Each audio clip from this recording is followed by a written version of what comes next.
when Mr. President resumed office, he discovered that very many projects, very many policies were narrowed to serve certain interests. And that had given rise to abandonment of projects. So the whole idea of transformation agenda is not only to shift in the attitude, but is to have a shift in conceptions and a shift in policy-making process and decisions. Under the transformation agenda, you now have projects targeted at the greatest number of people for their greatest good.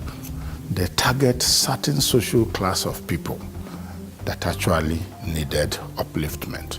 Necessarily, coming from this background, you will now know why certain projects are of priority to this government.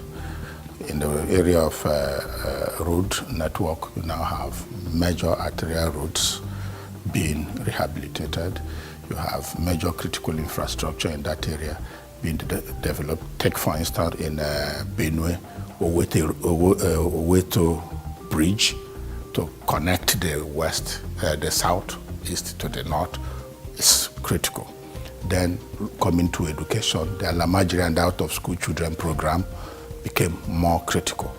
Then stabilizing the university system also became more critical. And across board, you have such intervention. You also have new ports being developed.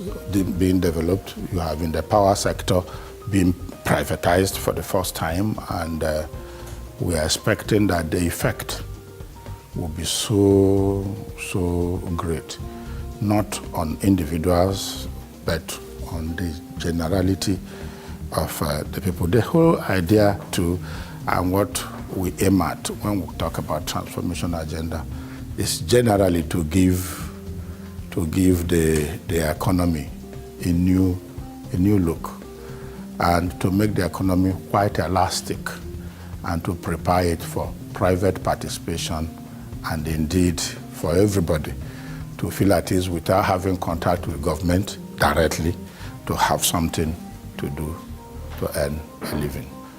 The policies that have been introduced are certainly beginning to pick up, and Nigerians are beginning to appreciate them, to enjoy them, and to participate in them. I give you one instance. Through the UWIN program, we can now say that you now have a crop of Nigerian youths who no longer wait for employment, but who certainly would want to start their own businesses and get going, and in a short while become employers of labor. And of course, through the programs in agriculture, the Nagropreneur program, you also have young Nigerians, I encountered one recently, who no longer wait for employment, but want to be an entrepreneur in the agricultural sector. Now, a number of them had started. Give them the next year sustaining the policy. You experience a huge, massive revolution in this country, where many school leavers will no longer wait for government. That's the only way the economy can grow to accommodate everybody. So we expect in the next 4 years, God willing, that Nigerians will actually experience a new Nigeria, a new wave of development, a new attitude, a new direction of thoughts, and indeed, they'll be happy to have voted Mr. President in. One thing I can say as a personal experience with the president is that certainly he's deeper than many people imagine. He thinks through every action he wants to take, and he detaches his self-interest from whatever action he wants to take as a president of Nigeria.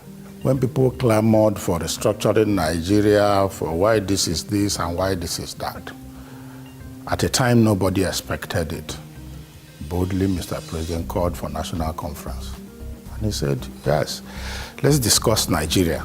And whatever you tell me to do, I will do.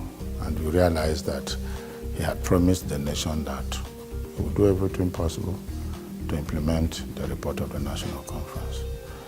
My appeal to the good people of Nigeria would be that we should be careful not to be carried away by propaganda.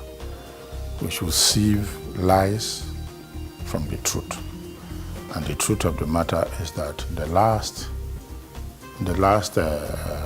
4 years of this administration, we have started a level of revolution that will actually advance this country.